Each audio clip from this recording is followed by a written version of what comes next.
It's the best drug in the world, like exercise, health, fitness. You get that vitality, it fuels itself. But at the start, I think it's all too overwhelming. There's too much white noise, particularly now with the socials and looking at other people and what they're doing. People don't do the basics right. They just look for that quick fix, and then they think, I'll come back to that. But you're right. Get your sleep right first. Get your vitamin D. Get your water right. What are the real foundations for lasting health? Tory Trewhitt joins me to share his story from building a national health company to losing everything in hospitality, and how returning to the basics helped him to rebuild his life. We explore his 3 keys to health and why mastering them creates resilience far beyond the gym. Tory also opens up about failure, fatherhood, and the role of vulnerability in bouncing back, showing that true success comes from staying in your lane and investing in what truly matters. Welcome to Move Your Mind, where we uncover why you are holding yourself back from getting the life you want and what to do about it, with the help from high-achieving guests and experts in behavioural science, personal development, and the health and wellness space. Join us if you're ready to move out of your own way toward your ideal self. I'm your host, nickbracks, and I've been working in the health and wellness space for the last 15 years, helping people find direction and gain the courage to take control of their life.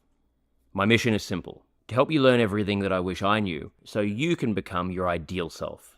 Lacking guidance, I spent the majority of my youth feeling lost and disempowered, which led to depression, anxiety, low self-esteem, and substance abuse. Looking back, I didn't have the vocabulary to communicate what I was experiencing. And as a man, I didn't resonate with the emotional language used in traditional therapy. I didn't need to talk about my feelings. I needed tangible solutions to guide me toward building a life I was proud of. If you can relate, then this podcast is for you. In this episode, we discuss the 3 keys to lasting health. If you're ready to take action and build a stronger mindset, then keep listening. Tory, thank you so much for making the time to come on the podcast, mate. Thanks for having me. I've been looking forward to this one. Glad we finally got here. So before we get into it, I might just ask you to give a bit of a background on yourself and the work you do, just so our listeners can get to know you a little bit better. Yeah, sure. I've been in the health and industry for over 2 decades, which unfortunately shows how old I am.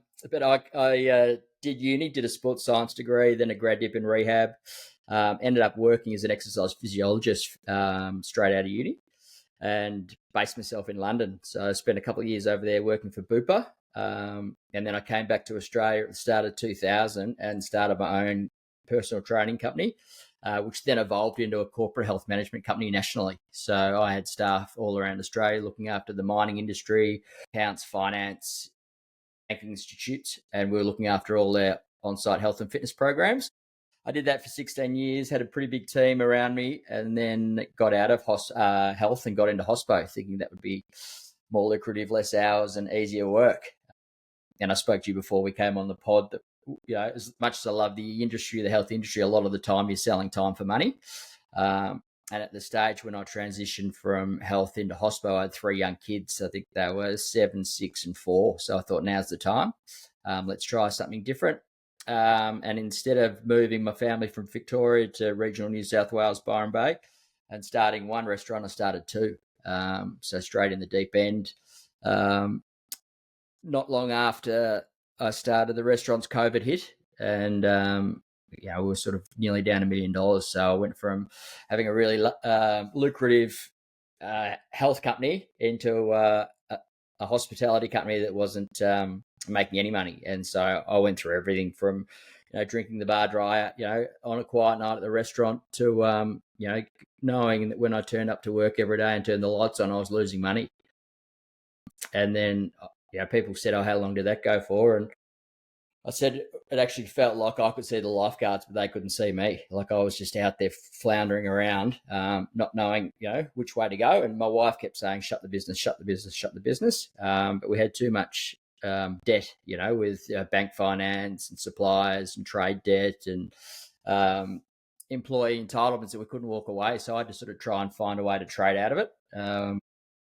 Traded out of it, Nick, and then thought, what do I know? Like, how do I build myself back up? I'm a shadow of the person I used to be. And the only way I knew to do that was through health. And when I started my business at True Health, which is my corporate health management company, I used to practice, and preach health and fitness every day, from sleep to nutrition to exercise to mindfulness. And I went away from all of that. But I thought, now that I'm in the deep of despair in hospo, let's go back to what I know. And that was health. So I penned a book called Blokes Inc. And dug my way out of the hole, and I'm here to tell a story. Wow. Well, what a story, mate. And I mean, it's so relevant to so many people, because we all have those periods, some more severe than others, and it really can, it can feel like it's impossibility to get out of it when you're in the depths of what you're describing there. And when you're stuck like that, it's horrific, the feeling. And I'm so glad you've been able to, like you're talking about there, practice what you've preached, get yourself out of it. There's so many, especially men, that don't come out of that will, in the most extreme circumstance in their life, it happens regularly. It's hard. And I've been there. I've been where, when you do all this work and then things out of your control happen and you're like, how the fuck did I end up back at square one? Yeah. It feels impossible to build yourself up again, but we do grow through it, but it's a hard thing to pull yourself out of. And that's why I was so keen to come on the podcast, because I know you've been through it. And you're vulnerable enough to tell the story. And I guess for me, it's exactly that, Nick. I wasn't vulnerable enough at the start, to be honest, with my mates that were calling out, that I'd failed, because I was looking at failure as a failure rather than looking at it as a lesson, until I grasped that concept that, this is a learning experience. How can you turn this terrible negative into a positive one? And the driving force for me was the kids. Like, how can I show the kids that, I'm a good father and a good breadwinner? I don't want them to look at me as a failed business owner in a small country town. I want them to think of dad, who was always up and about and healthy and fit and engaged. And I wasn't that for a long period of time, but I think fortunately they were young enough not to see how bad it was. But more recently, when I did the book launch in Byron Bay and then another one in Melbourne, my wife, Fee, said, "Oh, you got to talk to the kids about it, because you're now articulating it, but they were too young. They can't remember it, how bad it was." And it was, it was exactly that. My mates would be calling out to me and asking for help, but I didn't think they could help me. Like I was just, a solo entrepreneur, trying to find my way, to the light, and I couldn't find it for a long period of time. And how important was it? I mean, I know you're saying there, you felt like no one could help you, but how important was it having, your family, your wife, your friends, having a support system around you in that period where you felt like even with them you couldn't get out of it? I think at the end of the day, knowing that you've got someone, someone backed, like there's someone behind you. And I talk about it in my book that it doesn't matter how big your team is, you need a team of positive people. And it's that whole environmental piece, like you're a product of your environment. And I had a couple of mates that flew up from Melbourne for the weekend just to, reach out and say, listen, how can we help? How can we help? And even at that stage, I appreciated them coming up, and they were best mates that I've known for 30 odd years. But I still wasn't able to articulate how bad it was, because I didn't want to be seen as a failure. Like, these guys have gone on to all have great careers and earn lots of money, and I'm struggling to pay the rent. It was embarrassing. But it wasn't until I sort of manned up and took ownership of it and thought, listen, there's a number of things at play here, and it wasn't, maybe it was a number of poor business decisions, COVID, that I've been ripped off by the shop fitter, got embezzled money. Like there was a triad of things that happened that forced the hand. But for me, it was, let's look at the positive rather than dwell on the negative. And as you say, knowing that I had people in my corner, and my dad, when I was young, he goes, "Tory, I don't care what you do, but whatever you do, be self-employed." And he was an accountant, had a great company, and invested. And went to private school, had a good upbringing on the Mornington Peninsula, and then in my final year of school, he lost all his money. He'd invested up in far north Queensland. Pilot strike, no one went there. He was left with all this debt. And I talked to him about these restaurants. He goes, "Mate, you're young enough to trade out of it. Like, I've done it. You can do it." So it's fronting up every day. And I talk to clients now, I can't give you a timeline, but if you're consistent enough for long enough, you'll get there. 100%. And that's the sort of positive affirmation that you and I probably both preach to our clients now, is yes, it gets dark, yes, it gets dirty, but if you are strong enough for long enough, you'll succeed. If you're feeling stuck, you're not alone. Most people don't realize how connected your mental health is to your body. From your gut to your sleep, movement, food, mindset.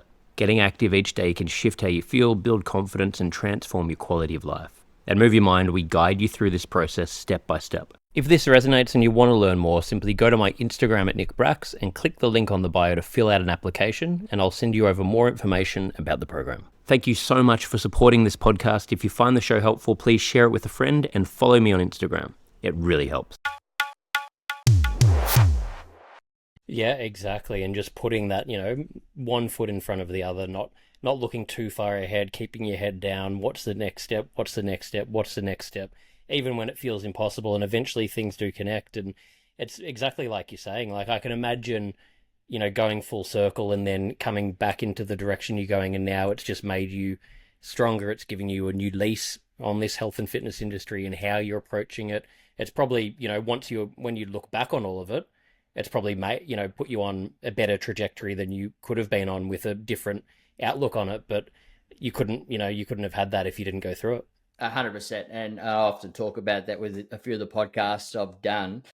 I'm probably more authentic now because I've actually lived it. The messages in the book, from sleep to nutrition to social connectivity, I've lived it. Like, I know how bad it gets. I've turned around and had beers out of the fridge and poured myself a red wine at the end of the night to try and, dull the pain. But that doesn't help. No, it's just it masks it. Yeah. It sort of makes it worse over time. It helps in the moment maybe, but then it definitely doesn't. I've definitely been there. Yeah, 100%. Not sustainable. Correct. It's not sustainable. Unfortunately, as you say, it's probably the lesson I had to learn. As I said, I had a good upbringing, relatively privileged, but I think all of us have a tough time at some stage in life, whether that be through finance, through separation, through work, through other friends or family members passing away, and it's how you navigate those tough times that really defines you. And how much would you say, how important would you say it is from what you've learned through that process with staying in your own lane, doing what like regardless of what other people do? Yeah. I know, like, just listening to your story, and I don't know if it's exactly the same for you, but if I look back on my journey, the through line has been the work in mental health. I fell into it. I started doing speaking, built Move Your Mind, this organization. But through all of that, there were, probably 5 to 10 different business ventures. And I had a lot of friends having huge success in, tech startups, making a lot of money. And I was thinking, okay, I actually know what I want to do and what I care about doing, and it's working for me. And it's the stuff I'm still doing now. But I thought, well, that's not enough, because how do I scale this into making as much money as them? And I would then make all these bad decisions. And then eventually I got to the point when I just sort of got to know myself well enough and valued what I offer to the world more than just what, like the financial aspect's going to look like, and realized I don't give a shit. I don't want to do that stuff. I know why I'm doing this. And I feel like we can, in the world we live in now, we can get pulled in so many directions and lose touch with ourselves, because we're exposed to so many perceived options that are out there. 100%. I think you hit the nail on the head there when you talk about value. A lot of the time society think value is having the German cars and the big house and, the holiday house and all that sort of stuff, and skiing in Aspen every year. But I think the real value is, the value you add to others. And I was the same as you, Nick. I was trading time for money for a long time, and I had a good business. And with that, I had the opportunity to, train and work with, some serious business owners and operators who are, one of them, for example, sold his business for $1.4 billion. But after he sold his business, he was found in his backyard, curled up in a ball, having no friends or family, because as soon as he sold his business, he had no identity. When he had his business, he was having all these lavish parties. Everyone wanted to be around him, and they turned off the tap, and he didn't have that social connection. So a lot of us chase what we think's the bright light. And then he got there and it was the worst thing. And I see it time and time again with plenty of my clients. And I spoke to you off the pod when I reinvented myself. I've sort of transitioned. I'm still involved in the drug and alcohol rehab. And they're all functional corporate execs that are earning plenty of money, but are running away from something. And I think you're right. If you can find what's the value that Nick offers, that by far outweighs the monetary value. And for me, it's I'm the same. I've thrown my hat in the ring and had probably half a dozen different business ventures. But in hindsight, I should have stayed in my lane, and known over time that yes, I can pivot and try different things or different platforms and try and get a monetary value that way. But as I said, over time, you just got to stay consistent. And I should have stayed consistent rather than pivoting to another industry and nearly losing everything. Yeah, absolutely. And not to say that we shouldn't all be aiming for as much success as we can possibly have, but within that, not losing yourself or the reason you're doing it in the process, and learning, reminding ourselves what is really valuable, and like the work you're doing. You're there influencing people's lives. Like you can't really offer much more value. It's a huge thing to be doing. So really, reminding yourself of all of those, different components of it as you're going through that process, I think is just so important. Yeah, and it's interesting. I have this conversation daily, and what's success for you is different for me, and what's wealth for you is different for me. But at the end of the day, your health is your health. But so many people don't prioritize it, like particularly in Australia. I don't know. I know you do a lot of travel and work with a lot of people overseas, but generally the Australian corporate exec, it's I'll deal with it later. Or that's that whole sleep when I'm dead attitude. And I did a podcast, a blog post the other day. I said, do the basics before biohacking. Like we're still looking for that quick fix. But, sleep, drink water, get vitamin D, go for a walk, do something, rather than looking for the ice bath, the infrared saunas, the face masks. Yes, you'll feel better, but do the basics first. They're all nice to haves, exactly. And it is crazy that we just, and I mean, on every level, like it's such a powerful example you're talking about there with that guy that sold his company for in the billions. And I've seen these things firsthand. I've done talks in, huge organizations where the CEOs have come out and they've, talked about they've had severe depression, they've been masking, and I've known people with huge net worths that are just miserable. And it's clearly not the answer, but we're not taught to, do the basics to try and, before any of this stuff, work out what are my actual values? What do I care about? What's important to me? How can I, like you're saying, just, forget ice baths and everything. How can I do the freaking basics? Yeah. Just like get some sustainable habits in place that I can just, do regardless of whatever is happening in my life, so I can have that longevity and peace of mind and look after myself. It's madness that we live in a society that does it in the reverse. Yeah. I know. Doesn't make sense. Correct. You spend all this time building your wealth to spend it on your health later on. Yeah. Yeah. Exactly. Yeah. So yeah. It's an interesting space, but I guess, for you and me, that's why, these conversations are important, because if we can help one person, and for me, that is help one, help many, like how do I get this book in someone else's hand to help other people? And, I think it's that, that slow Chinese torture treatment, just slowly. If we can keep preaching to other people the importance of health, and I think through socials and, the online community, and there's a little bit more prevalence there that people are paying attention to their health. But again, I am scared that they're going down this quick fix, and you see it with, Ozempic and things like that are hitting the market. Like human nature, they just, they want things straight away. We all want a silver bullet, and it just doesn't exist. Yeah, it's correct. It's not going to sustain. Yeah. So can you tell us a little bit more about the book and, what's gone into that? Yeah, I'd love to. And I mean, the book, it's interesting because it's called Blokes Inc. Play a Bigger Game. And it probably was, when I started my business in early 2000s, I started penning a book, because I was working with corporate execs, and I found that typically they were reactive rather than proactive. And then I started working this concept, and then I sort of put it away, and I pivoted, and I just grew the business, then went to hospo. And then, as I explained earlier, when I was in that dark place, I thought, let's get back to, what I know. And there are probably some key concepts. And for me, it was, like nutrition, sleep, exercise. They're the three pillars that I think you've got to nail. Like if you get those first, it's really important. So I talk about them in the book, and I call it the perfect threesome, because I think if you can get your 6 hours of sleep, you can do structured exercise. So structured exercise is something with an outcome. It's not walking the dog, going fishing, playing golf. It's getting your heart rate up at zone 2. It's lifting heavy things. And if you can eat your protein and at least get 2 grams of protein per kilo of body weight, if you get those 3 things, you're 80% of the way of feeling and functioning better.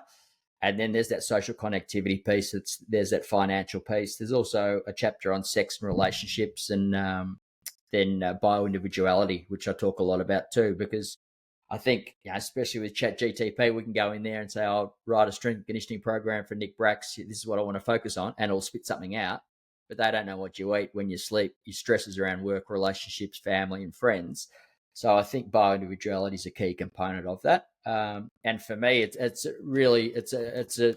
a quick read. It's what is it? Less than 300 pages. So you can pick it up, you can read it, you can put it down, you could read chapter by chapter. I've got, interesting parts what I've flagged. But in each chapter, I do ask you 3 things, and that's what, how, when. In nutrition, what are you going to change? How are you going to change it? And by when? And again, it's that perfect threesome. It's that 3-tiered approach. So is in sleep, what do you need to change? Is it the room temperature? Is it the darkness? Is it the noise? Is it coming up with a bedtime ritual or a routine? People take that for granted. And, I think sleep's a big one if you look at anything. And obviously the brain's an organ. I had this conversation with a client this morning. These days, work's no longer 9 to 5. I mentioned my dad before. He had a great business, but he went to work at 8 o'clock, came home at 5 o'clock, didn't get an email, didn't get a phone call, and shut off to the rest of the world. Whereas we're always connected to this. And your brain, it needs time to relax and recover, like any muscle if you train it. And you know that better than others. So I think that stillness, that mindfulness is also a key component. But I think for me, Nick, it is that, play a bigger game. It's trying to get the client, the reader, the person invested in their own health and be the hero of their own story. And when I say the tagline is play a bigger game, it's how's Nick going to play a bigger game? How are you going to lift your performance today to improve tomorrow? And probably that's the key component. And I've done a lot of speaking since I've done the book launch, and, I'd go to, and they go, oh, it's not relevant to me. It's Blokes Inc. And in hindsight, it should be Chicks Inc. or it should be something else, because the message is the same. It's not gender specific. We've got to eat, we've got to exercise, and we've got to sleep. You've got to have friends and family. You've got to have a team behind you, and you've got to have that social piece, and you've got to look after yourself first and foremost. And I think in this day and age, we're too busy trying to impress others rather than invest in ourselves. And I think the key component, invest internal and then help external. And if we can get that message out there, like come from within first, because if you're not happy, then your environment's not going to be happy either. So I really tell people to be a little bit selfish. This is an opportunity to be selfish. If you're feeling stuck, we get it. Most people don't realize how connected your mind is to your body. Sleep, gut health, food, exercise, it all matters. At Move Your Mind, we help you lose weight, build confidence, and reset your mindset in just 100 days. There's no extremes and no experience needed. We guide you to build simple habits and routines that will last for a lifetime. If this resonates and you want to learn more, simply go to my Instagram at nickbracks and click the link on the bio to fill out an application, and I'll send you over more information about the program. Thank you so much for supporting the podcast. If you have any suggestions for new topics or guests, please send me a DM on Instagram at nickbracks. We need to be, and like you're saying there, maybe you can sustain it for a little while, but if you're not being selfish and putting yourself first and doing the fundamentals you're talking about, you'll end up burning out. You won't be able to be there for other people, let alone yourself. And it is crazy. Like I talk about that all the time, how it's often the common sense things, the things we know we should be doing that we just don't do. Yeah. We know we need enough sleep. Yeah. We know we should be exercising and eating the right things, yet as you're talking about before, we're like, actually just give me an Ozempic or do that. I want this instead. Yeah. We know, we all know what we should do. So it's really, I think it's that discipline, that, learning to have that self-accountability. And I think learning that more than ever in this day and age is just so critical, because the world's only getting, more crazy. There's information overload. It's not going to change. It's going to get worse. If we can't learn how to create that for ourselves and that structure for ourselves, we don't really stand a chance, because who else is going to do it for you? Like you're saying, how are you going to have those times where you switch off and, prioritize other, healthy habits? Because we could just, we're connected 24/7. We could be working around the clock, and we need to, if we don't do it, it's not going to magically happen for us. We don't live in that kind of world anymore. Yeah. And I agree with you, Nick, and you're spot on.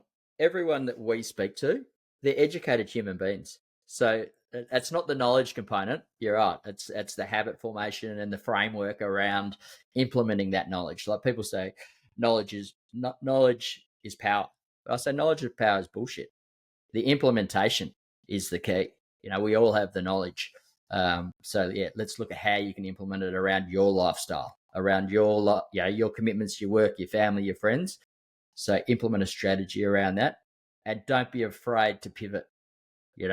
Have a little bit of flexibility in there as well. And whether you fail like I did on a big scale, or you fail because you had sugar for the day, then just reboot, reset, and go again. Exactly. Do you find people that don't have that attitude when it's that rigidity, or it's sort of all or nothing?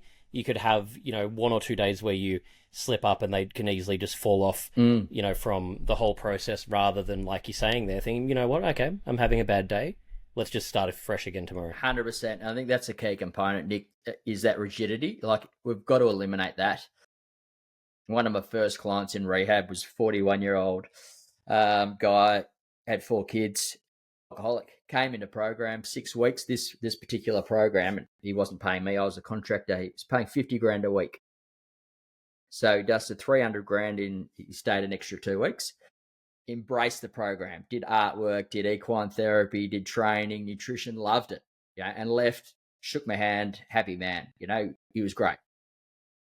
He reached out to me over 12 months later and said, I'm in the worst spot I've ever been in my life, because he's gone from this environment that was controlled back to the real world, but didn't have the strategies and the tools in place, to implement that, and got into that stage where he's too rigid, and then he failed, and what do I go to?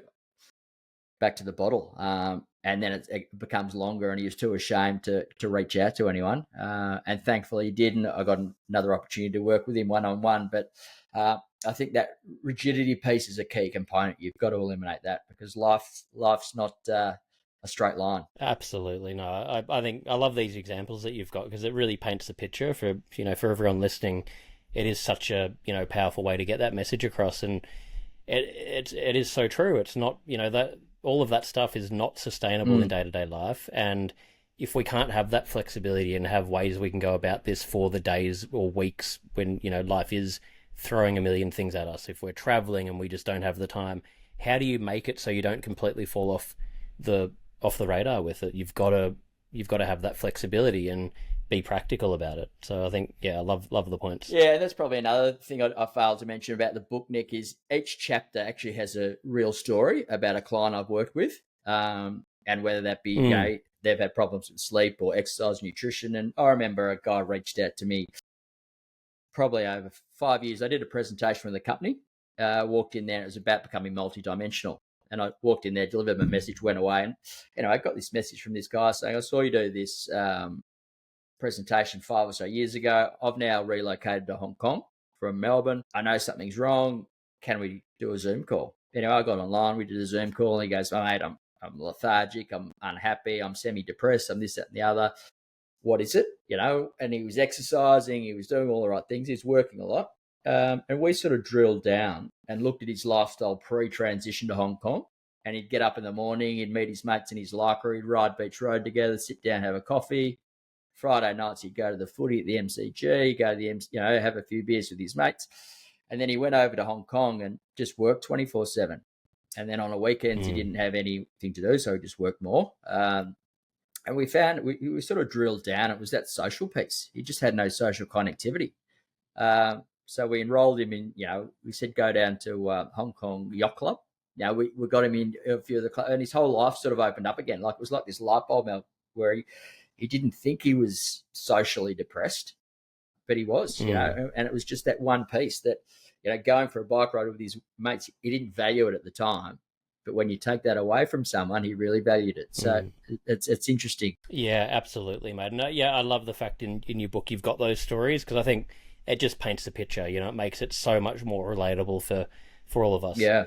How important do you think the mental health piece is when we talk about all this stuff? How connected is it? Yeah, I'm glad you brought it up. And apart from chapter 1, which is a little bit about the author, the first chapter is that mental health space, because I think that's the priority.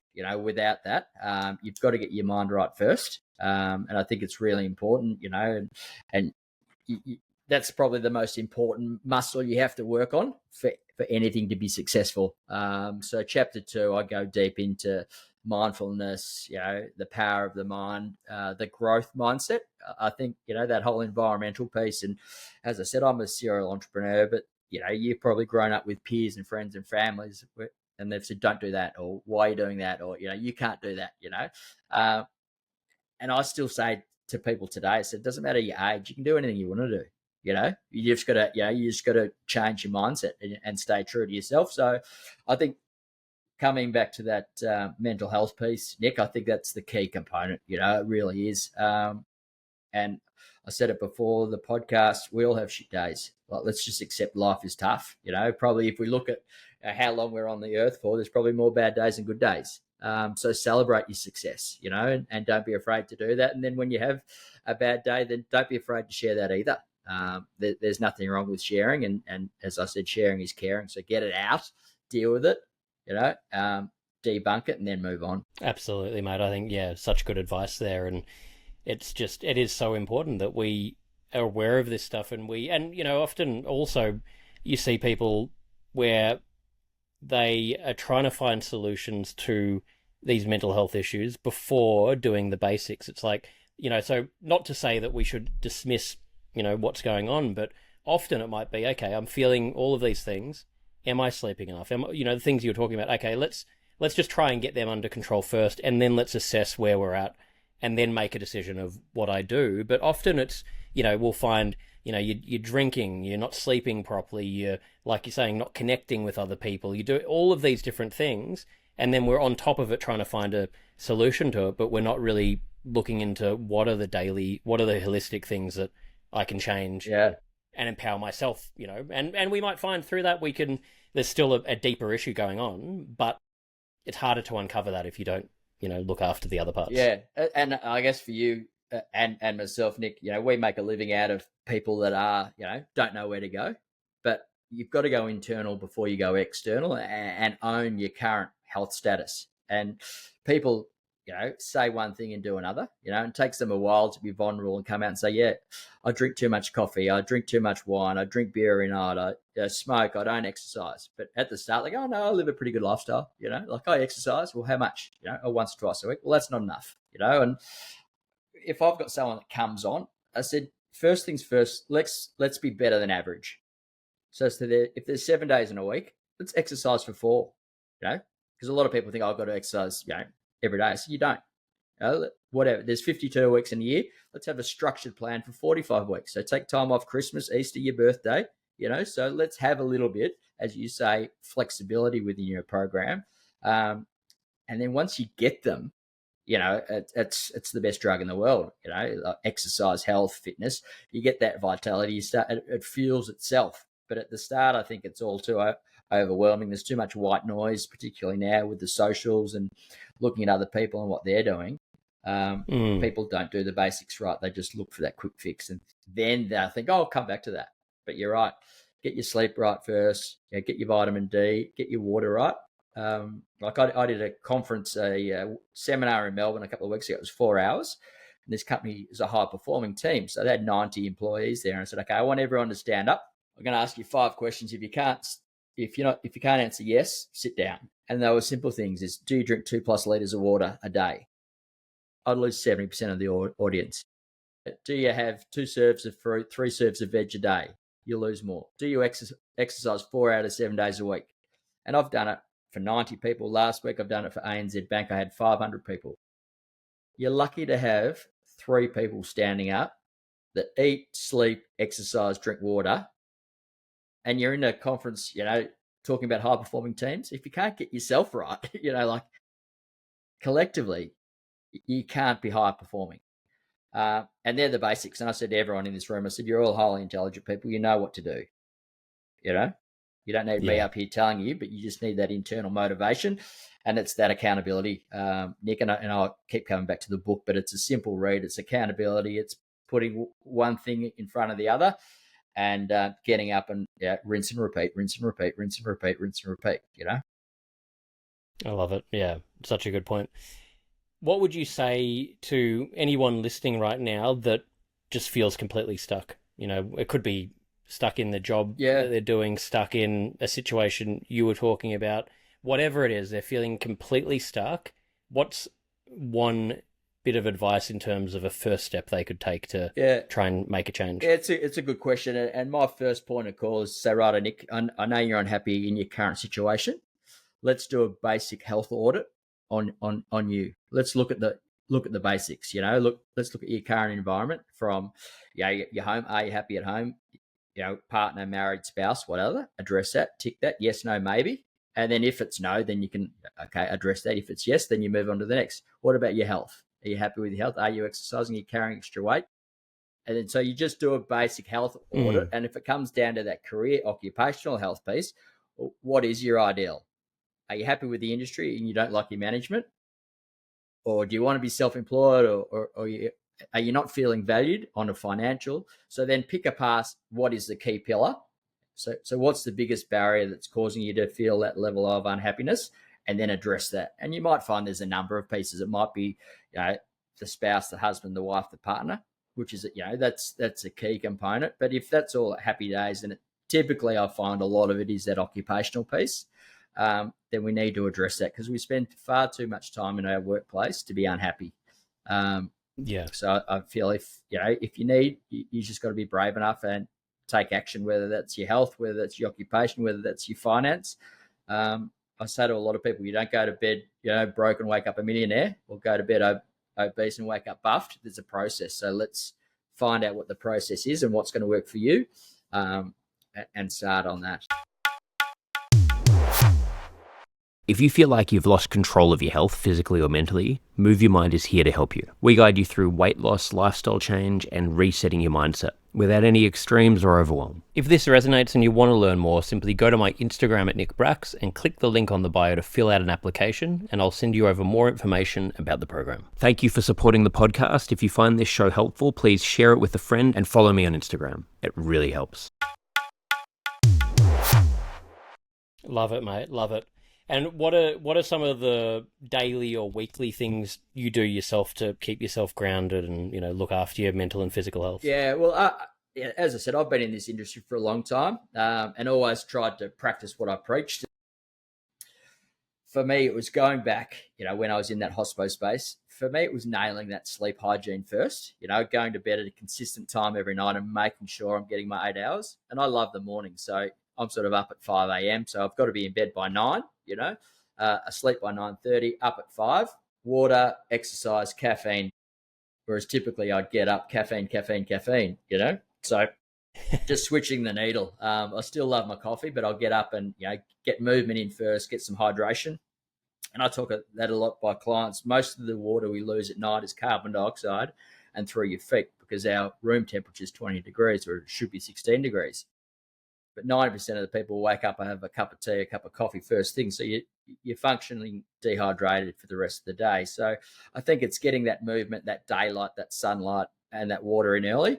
And I'm also a big component of getting an element of protein in early rather than a sugary cereal as well. So I really do kickstart my day with a good night's sleep, because I think tomorrow starts with today. So if you get a good night's sleep the night before, then you wake up, you're feeling good, and then you want to exercise, you want to eat clean, you want to be healthy. I'm a 70s baby, Nick, so I'm pretty healthy, but I'm a massive advocate for lifting heavy things, so regardless of your age, I think you've got to lift weights, and regardless of your gender, I think you've got to, lift weights. And yes, Pilates is good. Yes, yoga is good. All that sort of stuff's great, but nothing as good as lifting heavy things. So I think, a strength program is the key component. It's something that I do 4 times a week. And I mean, there's so much science around that with, longevity and as we age, how important that is. So I think it's a really important point. Yeah, and again, for those that are older than both you and I, there's now's the time to start. You're never too old. People say, oh well, and I hate that because I look at I do a lot of blood work and look at your blood work, and for guys what your testosterone level is. They go, oh well, you're getting older, it should drop. Well, why should it drop? Like everything you read, that if your testosterone drops, your mood drops, your motivation drops. Well, don't use age as a barrier. Like, let's looking at optimizing your wellness and your health for as long as we can. Absolutely, mate. Well, love everything you're talking about here. Where can our listeners go if they want to find more about you, the work you're doing, if they want to buy the book? Where can we send them? Yeah, love it, Nick. Everything Tory Trewhitt. So, yeah, Tory Trewhitt, TREWHIT.com.au. Same with my Instagram and LinkedIn. So, typically, I'm pretty good on LinkedIn, Instagram, not so good on Facebook. And then I've got my own website. So, you can buy my book directly on the website. You can do Amazon. There's a Kindle version, all that sort of stuff as well. And for me, it's been a great process. It's been cathartic. It's been a bit of rehab writing the book. It's never been about the money. And as I said to you, it's help one, help many. So the more people I can get, to buy the book, and anyone that does buy it and hashtags your podcast, then I'll ship it out for free. They can get it free of charge. So it'll be $25 door to door, because they're a guest or they're a listener of your pod. And it's just spreading the word of, let's all be healthy and happier together, and, we'll all live longer. Love it, mate. Well, very generous of you. So we'll have the links and all of the info in the show notes. So anyone listening, make sure to do that. Go and get the book. And we finish every episode with 5 closing questions. Okay. So we'll, nothing too crazy, but won't throw you too far under the bus here. But the first one, yeah. What's your best childhood memory that comes to mind? Yeah, I love that question. I have listened to a few of your pods before, so I did think about it. But it was probably holidaying up in Pambula. We used to go up there every year with a group of other families, and we'd only ever see those families at Pambula over Christmas. But it was probably growing up there, summer holidays up at Pambula. Love that. Yeah, it reminds me of, all growing up, just going down the Great Ocean Road. We've got a place at White River, and they're the best memories. Yeah, and that's simplicity. 100%. 100%. What do you think's currently the biggest burden on mental health in society? I think it's the social connectivity piece. I really do. I think we're not giving our best organ in the body time to rest and recover. It's just overstimulated through Facebook, socials, Insta, all that sort of stuff. And we're comparing ourselves with others rather than looking at the internal piece. So, I'd say too much white noise. Yeah, absolutely. What's your personal definition of happiness? Yeah, I often sort of struggle with this one, but in all honesty, it's the engagement piece with my wife and my kids. And if I'm working my way to anything, it's to become a time millionaire. Like, how do I become a time millionaire? Like, that's the ultimate in happiness, doing what I want when I want. The most precious resource, isn't it? Yeah, time. 100%. If you could give one piece of advice to your 18-year-old self, what would that be? Stay in your lane and stay true to yourself. Love that. Simple. Yeah. Well, final one, mate. What are you most proud of? Probably digging myself out of this dark despair space where I could have folded over. And as I said at the start, I could see the lifeguards, but they couldn't see me. I could have kept swimming. But for me, that's not how I want to be remembered. And I've seen it, I've read about it, I've had other friends do it. That's not the memory. It's living the legacy. And I talk about that final chapter in the book is what's the legacy you want to leave. And for me, it's and selfishly to my kids, life is tough. And as I said earlier, you're going to have more bad days than good days, but just saddle up, put one foot in front of the other, and own your failures. Be open, be honest, share it, be vulnerable, and move forward. So it's getting out of that place and having the mental aptitude and hunger to go again. People say money's not everything, but you've got to be able to pay your bills. And there was a stage there where it was a struggle to pay your bills. So that's when it's tough. So it's getting back to the stage now where, we're not worrying every day about, the bills that are lying on the table, or the food that's got to come in the door. Absolutely, mate. Absolutely. Well, and I think, it's a brave thing that you're talking about it. You're being vulnerable. You're sharing this, especially as men, we need to hear it.